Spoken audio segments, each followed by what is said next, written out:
back home, I don't think about the energy that my devices use, and I can just charge it up overnight, and it's no problem. But this reminds me like how much gas and how much energy it really takes to charge those things that I use on a daily basis. So I'll show you what it does. Like, all right, so we're here. We find ourselves at the final video of this mini-series. This series has been about Walden and Henry David Thoreau, and this video itself is going to be about the conclusion of Walden. And I'm going to talk a little bit more about my time, the conclusion of my time when I was sort of replicating Thoreau's experiment that he did. If you've been following along with all the videos so far, then you know that we've sort of gone through different chapters, key chapters of Walden. First was economy, and the second was where I live and what I live for. And accompanying all these videos, I have a PDF that has my selection of the best passages, of course, according to me. And so to jump into the content now, I first want to turn to the question, why does Thoreau leave the woods? If he has so found this new way of living, this awesome experiment in living life to its fullest, why does he leave? And the short answer is that his experiment has concluded. He says, there are more lives for me to lead beyond this one that I have been living. And he says it like this: I left the woods for as good a reason as I went there. Perhaps it seemed to me that I had several more lives to live, and I could not spare any more time for that one. It is remarkable how easily and insensibly we fall into a particular route and make a beaten track for ourselves.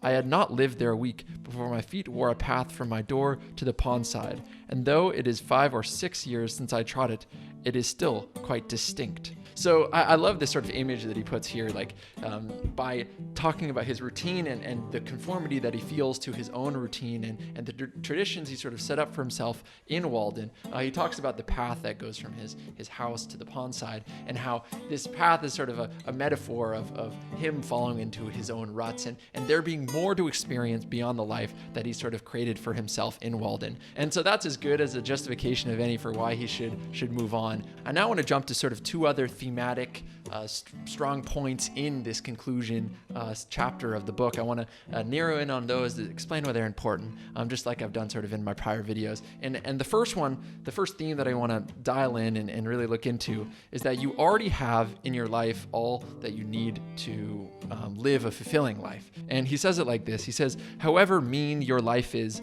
meet it and live it. Do not shun it and call it hard names. It is not so bad as you are.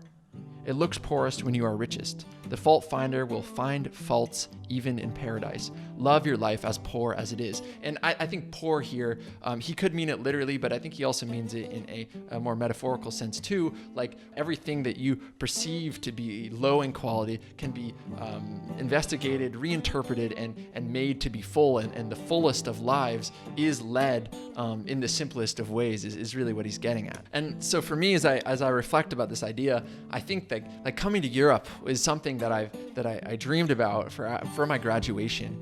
And I think that similarly falls into this category of a sort of a lofty ideal, an adventure is how I described it in one of my earlier videos. And I think Thoreau, he warns us against creating goals that feel like that require that you need to go to somewhere for something to be better, or you need to really follow this ideal of what adventure or the good life looks like. It really is accessible given what you already have where you currently are. I mean, for him, it's literally his backyard where he goes out, not literally his backyard, but he's saying that you can live in your little home, but have all that you need to live fully and ask these most important questions. And this brings me to my next point, the second theme I want to point out in this chapter, which is that we are so small and naive, and we are only experimenters in our own lives, but we shouldn't forget how small we are. And as much as we may feel big because we can, all these things around agency and feeling like we have the choice to decide and we have the freedom to do what we want with our lives, as he also says, he pairs this with the idea that we are also very small, and this should make us feel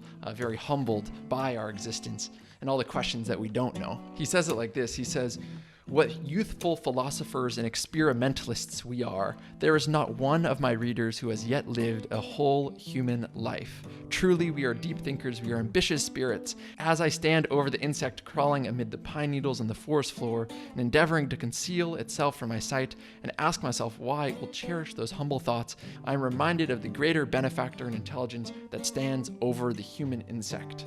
And so he reminds us that we are small. Just as we observe the natural world, then there may be something above that is observing us. And the final passage is a complex and beautiful one I don't totally understand, but I'm going to try to give my interpretation of. He says, "Only that day dawns to which we are awake. There is more day to dawn. The sun is but a morning star." And so this ties back to what we talked about in the last video about being awake to the world, right? He says that the day only dawns to which we are awake. All we can do is be awake to the world around us. And this is how we'll experience the good life, experience the meaning. And it also has this hope in it. It says, there is more day to dawn. There is more coming. There is more in front of us. And then he centers this last sentence around this concept of a morning star. So this sun that brings us the energy of our world, the sun that brings us life, it is also but a morning star. It is also very, very small based on the perspective that you're looking from. As much as we may be powerful agents that can change our lives, we are also ants. And it's a necessary thing to have these two sides of the same coin. So there is so much here. There's so much in that passage, just as much as there is in this whole book. And although we've only talked about a few passages, although if you read what I put together, it was only a very, very short selection. I hope that it can be an introduction to these ideas that have meant so much to a lot of other people alongside myself. Okay, I think I see the seal. Look at it.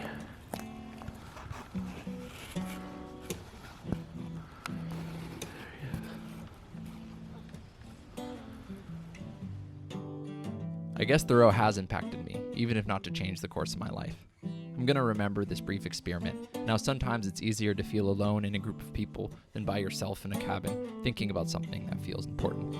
I will also remember what he said, essentially that life can be made more simple, and that being awake to the world around us is free, and also the most valuable thing.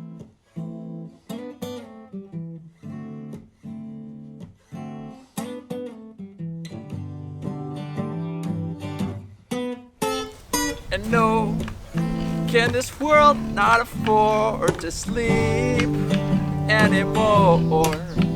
And no, did your sheep start jumping? Did they pull out their teeth when they need a little something more than this? I know I've seen your face somewhere.